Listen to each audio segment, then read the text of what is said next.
What happened out there, mister? I'll use your men's room, please. Yeah, through the door. On the right. Down the hall. Turn left. Part of the whole thing when he goes into the cafe was I continue to try to get the audience to sort of have a first-person experience with the Dennis Weaver character. And to that end, I thought by taking him out of the car and walking him through the cafe after he'd almost been killed, and he's shaking, he just wants to get some water on his face, and walking him into the bathroom, and then walking him back into the cafe, and then walking him all the way over to where he sits down. And then he looks out the window in the same shot, and the truck is parked across the street. And then he turns, that's our first cut, and every single person in that cafe is a suspect. And this is before the days of Steadicam, so that was simply a handheld Aeroflex. And we had to ADR everything. We had to, Foley everything because the camera was so loud, even if you put a blanket over it, it was still a handheld Aeroflex. But later on, it was very effective once we got the sound of the motor or the camera out of the picture and got the other Foleyed sounds in there. It sounded really good.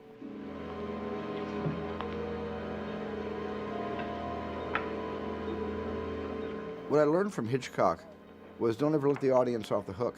Be a whore about keeping the audience on tenterhooks as long as possible before giving them some clue or some kind of relief. And so if Hitchcock was ever whispering over my shoulder during the making of Duel, it was simply that.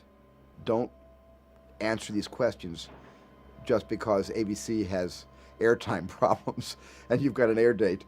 Take your time and draw out the suspense as long as possible. I don't know. All I did was pass this stupid rig a couple of times and he goes flying off the deep end. He has to be crazy. In the morning, he recorded the lines, and we would just work with his dialogue on the Niagara, just playing right back to him from the actual Niagara, from that little small speaker on top of the machine. Why didn't I leave right away when I saw his truck outside? Then I'd know what he intends to do. It helped him react to his own thoughts. To have his voice played back to him was like having the thought occur spontaneously.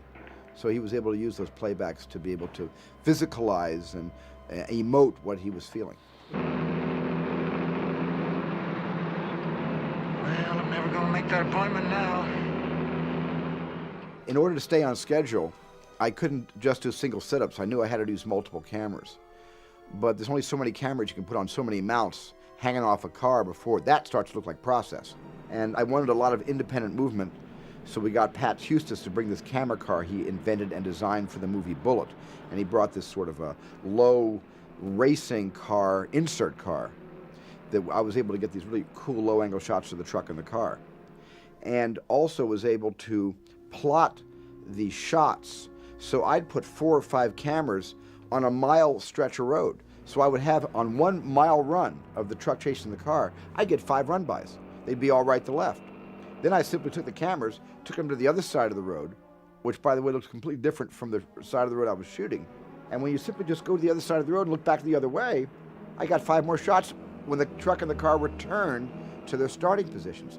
That was sort of the way I was able to quickly shoot some of the chases in the film. What took time, of course, was when we're on the insert car and we're getting complicated shots moving in and out of the truck, pulling ahead of the truck where the car comes in the shot, letting the car overtake us and going right into the grill, and with all the dead bugs that I put into the grill of the truck and splatter dead bugs across the windshield.